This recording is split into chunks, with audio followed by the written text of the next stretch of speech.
this is John Colo with OKRaw.com. Today we have another exciting episode for you, and today we're going to talk about something that can be controversial in the health food movement. It's salt.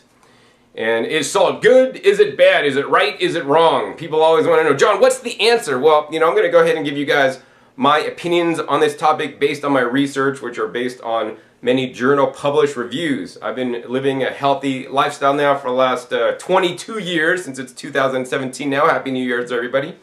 And I've really had to dive deep into this because the main reason why I dive deep into different health topics is because my life is on the line. I almost lost my life when I was younger, so I really take my health seriously, and until you have maybe some life-changing event in your life where you're about to lose your life, you don't realize how precious your life is. So I want all you guys to, make the statement or the saying, health is your greatest wealth, make it true, make it important for you instead of just, not. And hopefully in this episode I'm going to explain you guys the 12 reasons why salt should not be considered a health food, and hopefully you'll reduce your consumption of salt in your diet because it's not a health food, and let's not kid ourselves. So at the end of this episode I'll also give you guys 8 tips so you guys could reduce the amount of sodium you eat. Now the first thing I want to do is I want to define what is salt. So in general, salt is like what's on that table and you shake it, right? And that's the totally refined processed table salt that most people would agree is not a health food.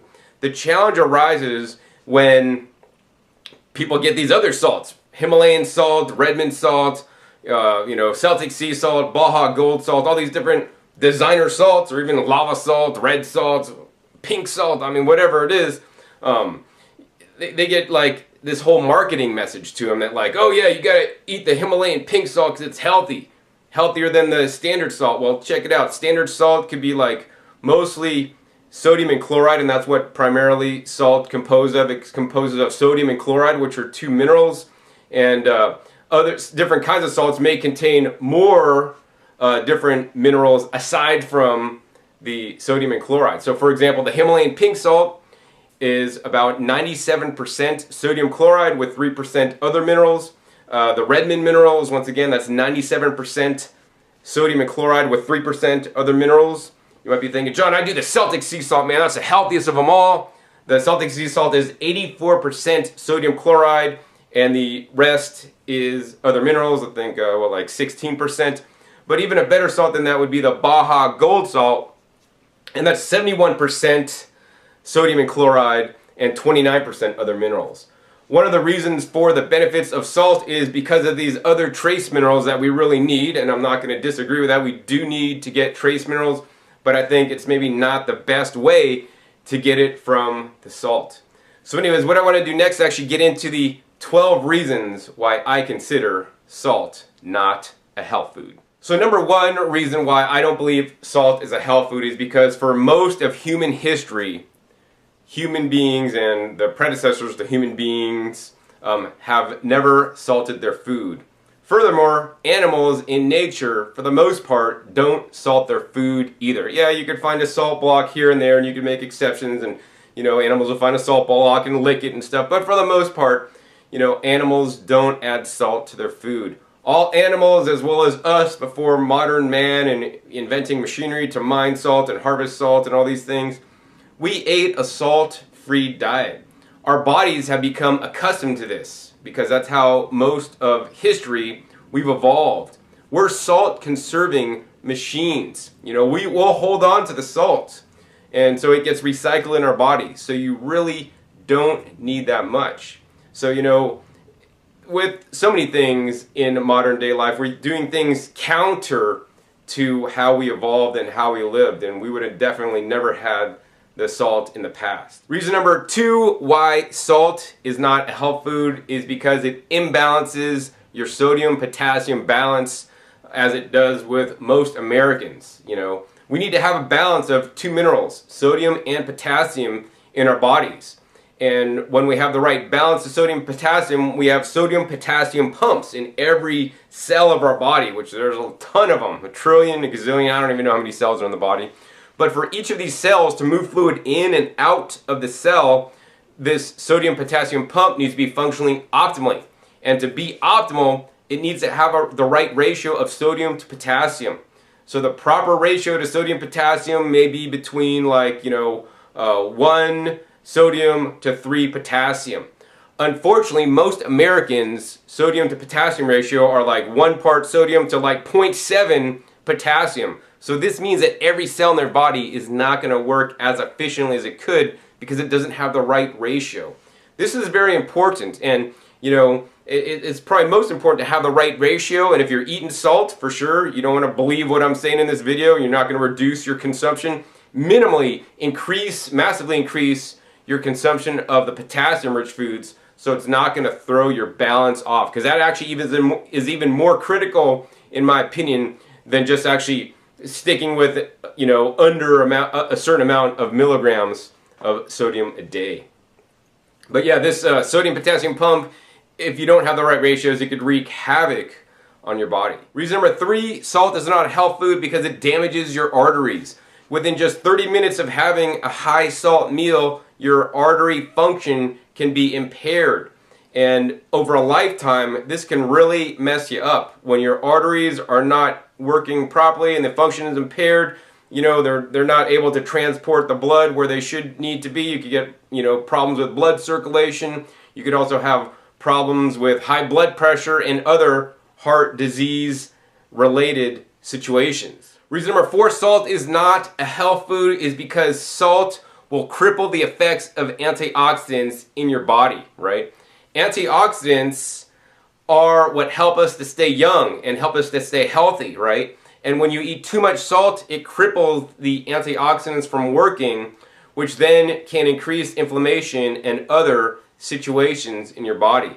So I don't know about you, but I want my antioxidants to be able to quelch all those free radicals so I don't have all that free radical damage, so I could stay younger for longer. Reason number 5, salt is not a health food is because it has been shown to be implicated with cancers and other diseases, specifically in this case, colon cancer, right? So I don't want you guys to get colon cancer because you're eating too much salt. So reason number 6, salt is not a health food is because it can cause weight gain. This is readily apparent if you go to a restaurant like I have in the past where I eat out at and it has more salt than what I'm used to. I'll wake up the next day and my face will be puffy or you'll be bloated.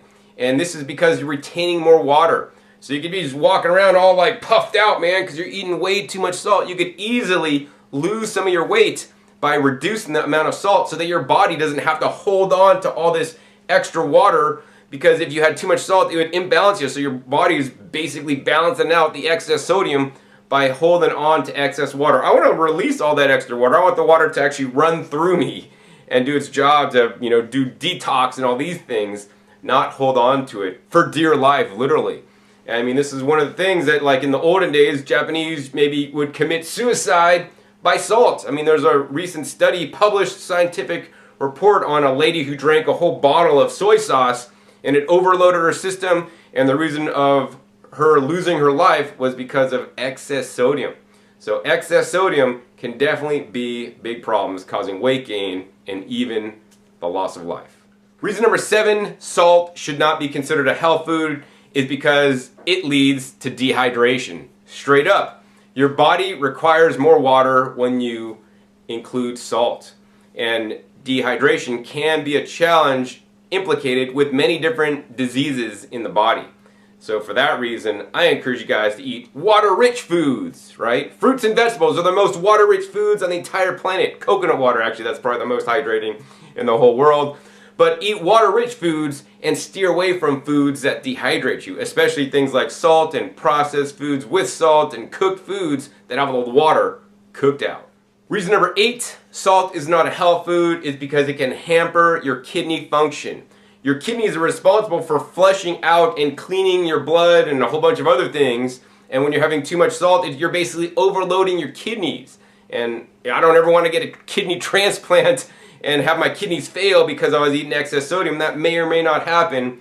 But I want to give my kidneys, as much energy as they can to devote to other important functions that they're doing besides just, getting rid of all the excess salt in my body. Reason number 9 why salt should not be considered a health food, and this is one that's like there's new emerging research coming out, and maybe people don't know about this, but salt intake and excess salt intake can hamper and actually change your microbiome. And it's been shown that we are actually more bacteria than us, and on a high salt diet you're going to create a different environment in your intestines for your soil microbiome, and certain microbes will live in a higher salt condition and certain ones won't. And so you're going to change your microbiome. So if you negatively impact your microbiome, you may not have the special bacteria in our guts that make you feel good or that can help you lose weight, right? Yes, there's actually bacteria proven that if you have these bacteria in your guts, you're more prone to being at a healthy weight than being obese. So I don't want to negatively impact my microbiome, because emerging research is still coming out, and the microbiome is actually super critical to not only foster our microbiome, but to even make a better home for your microbiome. Reason number 10 why salt should not be considered a health food is because it can negatively impact your immune system. And this is especially true of people that have autoimmune diseases. I myself was diagnosed with complement immune deficiency, which is basically an autoimmune situation. If you have things like lupus, chronic fatigue syndrome, asthma, allergies, eczema, these things are all known as autoimmune conditions in the body. And by eating excess salt, you can exacerbate and or worsen these conditions. Reason number 11 why salt should not be considered a health food is because it can reduce blood flow to your brain. Because it messes up your arteries, right? Your blood flow to your brain, which is probably one of the most important organs in your body aside from your heart. It can reduce the blood flow, especially if you're eating high volumes of salt for too long a period of time. This may cause things like memory loss, dementia, and even worse, stroke. I don't know, is stroke worse than dementia? I guess it depends. But all these situations could be alleviated by simply reducing the salt consumption and or ensuring your sodium-potassium balance is proper. So reason number 12 why salt should not be considered a health food is because of its insignificant amount of trace minerals that come along with the sodium and chloride. In the case of Himalayan pink salt and Redmond salt that many of you guys may be using, it's 97% sodium chloride with 3% other minerals. And a lot of places try to pump up oh yeah, the salt, it's so good because it has these trace minerals, and we need trace minerals. Yes, I'm going to agree that we definitely need trace minerals, and trace minerals are a major deficiency in the modern day diet, but the salt is not the thing to get it from, in my opinion. If you're saying, John, I take the Celtic sea salt, man, that has more trace minerals than the others, that would be true actually. So the Celtic sea salt maybe contains about 16% other minerals, which is definitely getting better.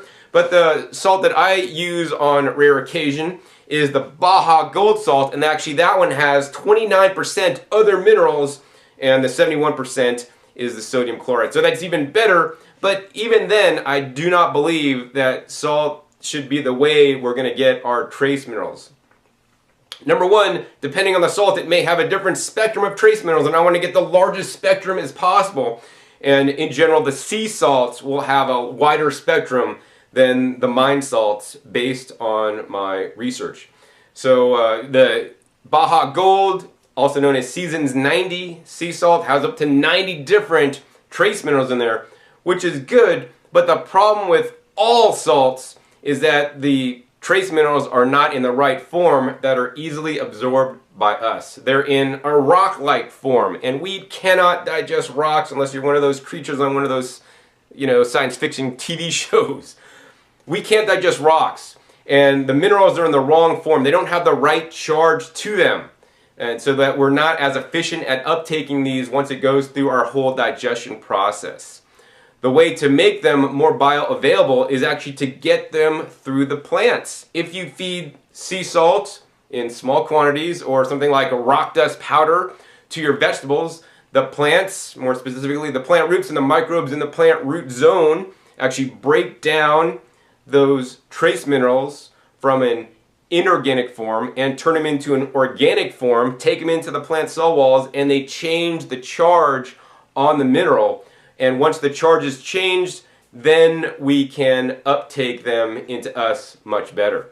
So that's truly a better way to get your trace minerals is from the plants. Now whether that's from the land plants or the sea plants, also known as seaweed, that's what I would recommend to you guys. So now that you guys learned that salt should not be considered a health food, I want to talk about something else that's very important. It's about the sodium, you know. We need sodium in our diets for that sodium-potassium pump that I talked about earlier, right? So the whole thing is this. Salt and sodium is not good, bad, right, wrong. It's like a gradient, you know. I would say sodium in excess is definitely bad. Sodium in insufficient quantities is also bad. We need to get that sweet spot, right? When you hit that home run, right? If you hit the ball in the right part of the bat, man, it's going to go over the fence. But if you hit it too close, it's going to foul out. If you don't hit it the right part, you may get, you know, just hit it to the infield and get caught and be out, right? We want to hit that sweet spot for sodium. And so what is a sweet spot? Well, it depends who you ask. Unfortunately, most Americans are getting multitude times more than the sweet spot for sodium in their diets on a daily and regular basis. And this is one of the main challenges that's tanking or screwing up the health of Americans and even people in, you know, countries around the world that are modernized because of all this salt. So my goal every day is to get under 1,500 milligrams of sodium a day. I'd like to actually keep it around 1,200. 1,500 is like my maximum number. I like to keep it around 1,200 milligrams of sodium a day. And if we just eat standard fruits and vegetables, nuts and seeds, and all the things that you might normally eat on a whole foods, plant-based diet, you might get, depending on what you're eating, if you're paying attention or not, anywhere from 500 to 1,000. If you eat a more restrictive diet and eat only bananas and only dates and maybe a head of lettuce once in a while, you know, you may become deficient in sodium because you're not eating sodium-rich foods such as celery and Swiss chard and these kinds of things. You know, so I don't want to say we should avoid all salt. What I will say is we want to get the proper amount of salt or particularly sodium in our diets to remain healthy. I have had friends that shunned all salt because they thought it was really bad, and then they had challenges because of not having enough sodium. So I don't want you guys to become deficient, and you know that can be a challenge, but more often than deficiency, there's excess, right? There's just massive excess in our culture. And sodium is one of the great excesses that needs to be kicked in the butt and just kicked out of the bar if you're still drinking. So now I want to get into sharing with you guys my 8 ways for kicking the salt habit, getting the salt out of your diet, and kicking the sodium from salt to the curb, right? Number 1 way, super important, super critical. You want to drastically reduce, like almost all, or eliminate completely the processed foods, right? I don't care what kind of processed foods, if it's a vegan cheeseburger made out of soy, or if it's, you know, processed meats and hot dogs, right? If it's canned soup, right? Anything in a can, package, bottle, jar, right? All these processed foods, cereals, breads, bagels, on whatever. If it tastes good to you, it's probably got salt in it, right? If it's a processed food, and you need to get rid of it, kick it to the curb, right? Because this alone is accounting for most of the nation's excess salt consumption is the processed foods, whether that's an animal food or even a vegan food in a packaged bottle or jar, right?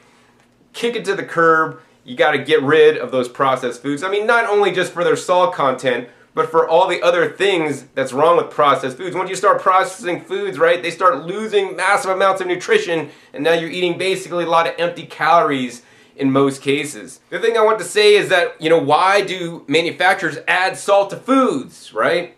Well, here's the thing, right? They add salt to foods to give the product shelf life. So it can sit on the shelf for eons, like McDonald's hamburger could just look perfect after 10 years, right? When they add enough salt to it, that inhibits microbial growth so that nothing's gonna wanna live on it, right? And once again, going back to one of the reasons for not eating salt, it can definitely mess up your microbiome in your body. And we are more bacteria than human. So don't do it. Number 2 for reducing salt or sodium in your life is to start preparing your foods at home. Virtually every meal I eat when I'm home, because I rarely ever go out to eat, because number 1, I'm cheap as heck. Number 2, it's just not healthy, and I don't feel good after eating it. And number 3, I got a garden in my backyard, man, and I love the food that I eat. But yeah, start preparing your foods at home, right? And I don't mean like taking the, frozen TV dinner out and then putting that in the microwave and hitting start, right? That's not preparing your foods fresh at home. I want you guys to make things from scratch, like the olden days. You guys might have to learn how to cook or uncook in my situation. And it's really not that hard. I have lots of videos and sharing how to make a good salad dressing, how to make a good soup. You can just throw some stuff through the juicer and juice it, or make a green smoothie. Or if you don't want to even learn how to cook, you guys don't have to. Just pick up the vegetables and the fruits, hopefully out of the garden, and just eat them. That's all it takes. I mean, for breakfast today, I had persimmons. What did I do? I washed them and I just cut them and ate them. I probably didn't have to wash them, and I probably didn't have to cut them up. I could have just ate them, right? It's really not that hard. We're used to so many different processed foods and eating. I need to eat pizza for lunch. Why don't you just have some bananas or some apples, or even better, some blueberries? Get some organic blueberries at Costco. They're one of the best deals right now. But yeah, so we want to learn to prepare and create our own foods, from scratch at home, or just eat real foods. Third tip for reducing salt and sodium in your diet is to go on a 21-day salt fast. Yes, I said it, 21-day salt fast. I don't mean a water fast. I mean, you could do that too if you go to a supervised clinic, and once you go on a nice 21-day water fast, you're definitely not going to want to eat as much salt, because, our body becomes sensitized to salt. If you eat salt each and every day, you expect that much salt each and every day. But if you, abstain, not abstain from things you do in the bedroom, but abstain from the salt for just 21 days and abstain from processed foods that have salt in it, so now you drastically reduce your sodium consumption, your body gets used to that lower baseline now. So then when you go back and eat something super salty, you're like, oh my God, that's too salty. It tastes nasty. It doesn't taste good. And this is a challenge that I have, since I have a lower sodium, or higher sodium sensitivity, because I eat low salt. When I go to some restaurants, it's like, oh my God, that stuff's too salty for me. And we've all had that when somebody just like putting on way too much salt.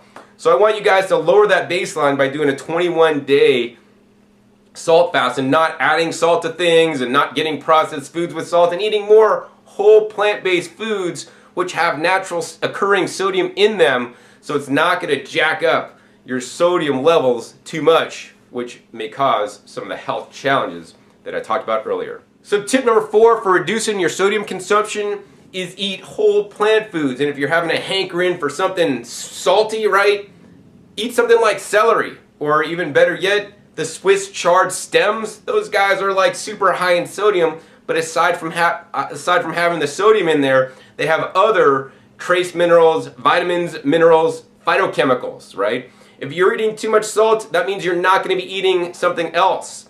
And I want to include, the majority of my diet is fresh fruits and vegetables, and that's what I would hope for you guys as well. Now, if you want to even concentrate the sodium content of Swiss chard stalks and celery, you can take it to the next level and chop them up into little small bits and then dehydrate them.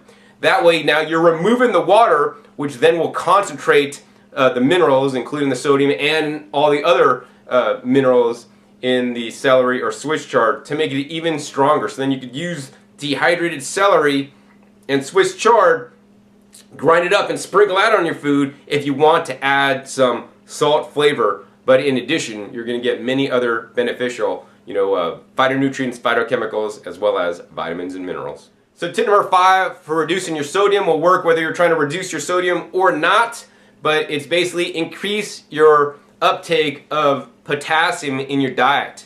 This can be easily done by eating certain foods such as spinach and other leafy greens. Things like dates have lots of potassium. Even raisins have lots of potassium. That's because they've been dehydrated. Or people would like to say bananas. Bananas really aren't that high in potassium, but hey, you could eat those too. But yeah, I want you guys to, not necessarily worry about your overall sodium consumption, which is definitely important, but also be concerned with your overall sodium-potassium balance, as I talked about a little bit earlier. It's very important to have our sodium-potassium balance proper, and even if you're going to still eat high amounts of salt despite this video, at least triple the amount of potassium foods. It's going to be, more challenging to do that if you're eating high sodium. But, on a natural plant-based diet, eating whole plant foods, we will naturally get maybe 3-to-1 potassium to sodium, just by eating foods alone. So it's really not that hard to do that, and just eat more potassium-rich foods to offset, your sodium-potassium balance so that you're in the right range instead of most Americans that are not. Tip number 6 for reducing your sodium is, instead of using the salt, use other flavoring agents in the creation of your foods, right? I like to use things like garlic and onion sometimes, things like oregano, and actually Costco, they have this no salt seasoning that's actually organic, and actually I like to put that on stuff so that I don't add the salt. Another thing that I find that's really good is things like hot peppers. I put cayenne peppers and one hot pepper in like a dressing. I don't put any salt in there, and man, it just lights up my mouth and it adds flavor depth so that actually you don't actually miss the salt. Also, of course, all the plant foods have sodium in there. And here's the other thing, like the hot peppers I'm eating are out of my garden. In my garden, I'm adding things like the Seasons 90, or the version for the agriculture, which is called C90, which is the trace minerals into my garden so my plants could absorb those minerals. Also things like the rock dust, so my plants could absorb all those minerals. And when you're growing high quality food that has a wide spectrum of trace minerals, number one, the Brix is going to be higher, but number two, the foods are going to taste better for you and they're going to satisfy you, unlike just produce that you buy from the store, even if it is organic. So for that reason, I do encourage you guys also to grow your own food and eat as much as your own homegrown food as you can, because it's just going to satisfy you more and actually give you more nutrition if you're using the right practices to grow it. So be sure to check my other YouTube channel, Growing Your Greens, if you want to learn how to grow your own high quality food at home. So the 7th way for reducing sodium in your diet is simply eat more sea vegetables, right? Sea vegetables are my go-to food when I have a salt craving, because you may be having a salt craving, you may think you need salt, but maybe your body's really craving trace minerals and other minerals. We need minerals to function, and unfortunately in today's food system, if you're just even buying conventional, even organic food from the grocery store, organic and conventional growers are not usually concerned about adding a wide spectrum of trace minerals in the soil, because it just doesn't pay them money, unfortunately. So you could get these if you guys grow your own food at home, but if you're not going to do that like I do for a good portion of my diet, the other way to get trace minerals to quelch that salt hunger that you guys might be feeling is to eat sea vegetables. Yes, sea vegetables grown in the ocean, they may contain some sodium. Some friends I have actually like to wash out their sea vegetables to decrease some of the sodium content in there. But as much as they have the sodium content, they also have many other different minerals in there. 90 minerals, up to 90 minerals or more, depending on the specific sea vegetable. And I just don't eat kelp, or I just don't eat wakame, or I just don't eat dulse. I take a sea vegetable supplement that I've actually put together with over a dozen different seaweeds that actually I consume in small quantities to basically make my food taste better, quelch that salt hunger that I have, because now I'm filling it with trace minerals, but more importantly because seaweed is a whole food besides just the minerals, which it actually also is like a plant in the case that it makes the minerals more available for us by changing the polarity charge on the minerals, and other seaweed phytochemicals, which there's new emerging research on some of these phytochemicals, and they're actually quite amazing. So yes, include more seaweed in your diet for sure, and a nice wide spectrum to especially get your things like iodine that may be deficient in your diet. The thing about the seaweed that I want to mention is that most of them have a favorable potassium to sodium balance, which means they generally have more potassium than the sodium just from the get-go.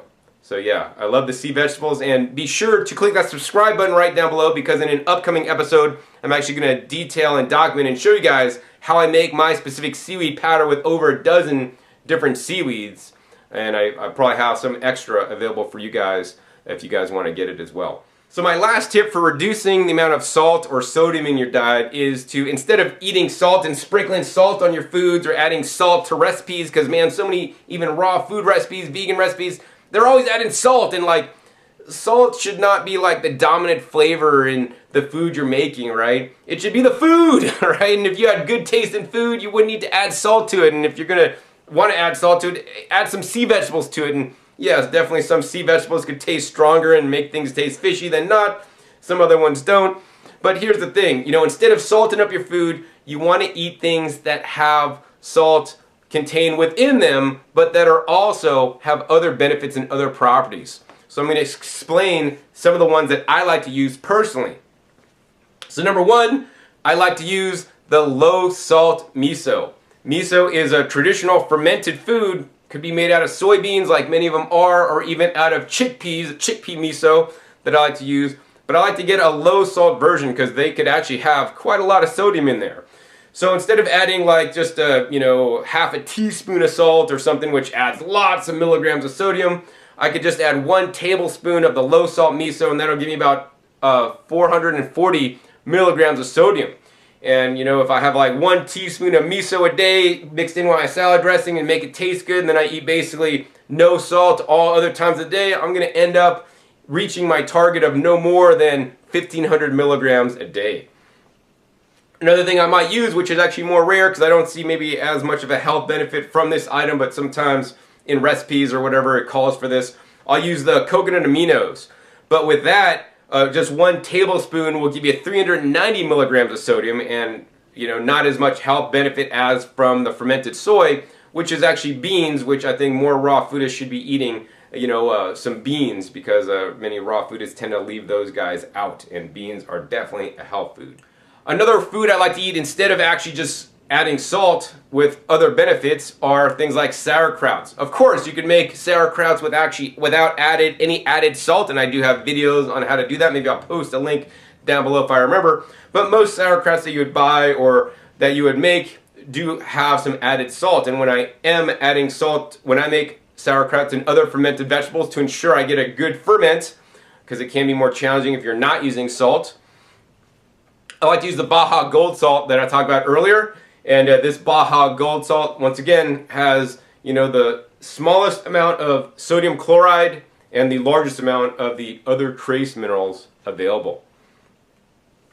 And so on the sauerkrauts and other kimchis and things you guys might get, depending on what brand you get and how much sodium is in there, but basically a 1/4 cup is about 330 milligrams of sodium based on my calculations. So I could add, a little bit of chickpea miso and some sauerkraut into my blended soup or into my blended salad dressing at night, and that'll add, nice salty flavor, but I'll also get the benefits of the other phytochemicals and phytonutrients and vitamins and minerals in the sauerkraut and the miso, and also the benefits of better microbiome in the sauerkraut and in the miso. These are fermented foods, so they have bacteria in there that may help to make me healthier as well.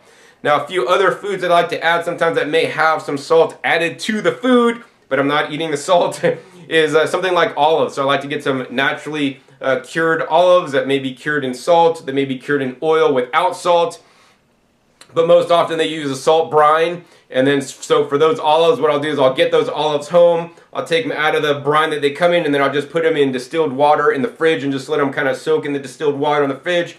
That'll leach out some more of the salt, but when I still eat the olives, I'll still get a salty flavor to the olives, but it's not going to have as much salt as it would have before, which actually could be quite a lot, so I use those sparingly. Now, another food I've been experimenting with recently, and I want to encourage all you guys to include more of a diversity of foods in your diet, is capers. So I'll get salt-cured capers, and those guys are plenty salty, so I do encourage you guys to soak them before use to minimize the salt consumption or the salt on them. But capers also, very antioxidant-packed food that I like to add to different soups and salads, and even just sprinkle on salads sometimes. But yeah, they are amazing food, and they're another way I could get, salt indirectly in my diet. Of course, you're going to have your own things that you like to add that have salty flavors. I would encourage you guys to ensure the things that you add to your foods that have salty flavors have some other kind of health benefit besides just the sodium content, right? So yeah, that's pretty much today's episode. In my opinion, salt is not a health food. We shouldn't be eating it. Definitely shouldn't be eating it in excess. We need to get a required amount of sodium, and just even eating a half a teaspoon of salt, that could put you over the top depending on what else you're eating. If you're eating just a half a teaspoon of salt and you're eating other processed foods, you're definitely going over, the American Heart Association recommended 1,500 milligrams of sodium a day. So I want to encourage you guys, after watching this episode, you guys learn why you guys shouldn't be eating the salt. potential health consequences you could get. And also I've shared with you guys some of my ways to reduce the sodium intake. And whether you guys want to do this is up to you. Whether you guys want to just still believe what you believe about this doctor telling you salt's good because you like the taste, that's up to you guys. I just want to put this out there for my loved ones, my family, my friends, anybody that wants to listen to me. They could just hear my opinions based on my research and what I do to minimize my salt consumption, but while still like making food taste good. Because if you get rid of all salt, you know, you could live a very blasé and life that's not so fun. So I want to get, you know, enough salt, but definitely not too much. So by adding just a little bit and also lowering your salt tolerances, once you reset your system by going on a 21-day salt fast, you guys can do it. So yeah, that's what I hope for all you guys, everyone that watch this. Hope you guys reduce your salt intake so that you guys can get healthier, because that's why I got into making these videos, because this is the journey that I've been on and I'm just simply sharing it with you guys. So yeah, anyways, if you guys enjoyed this episode on the salt, on the sodium, and you learned a lot from it, hey, please be sure to give me a thumbs up. That'll ensure that I make more videos about this topic as well as other topics in the future. Also, be sure to share this video with somebody that just keeps dashing their food with salt and putting too much salt on there, because it's definitely probably most people are eating it in excess, and you know they're not eating too little. And hopefully this will help them out. Also, be sure to click that subscribe button right down below to be notified of my new and upcoming episodes I have coming out about every 5 to 7 days. You never know what kind of health topic I'll be talking about, or how my videos can help you guys out. And also be sure to check my past episodes. My past episodes are a wealth of knowledge, over 450 videos on this YouTube channel dedicated to teaching guys how to eat a healthy diet based around the fresh fruits and the fresh vegetables, which are the best foods on the entire planet. So with that, my name is John Kohler with OKRaw.com. We'll see you next time, and until then, remember, keep eating your fresh fruits and vegetables. They're always the best.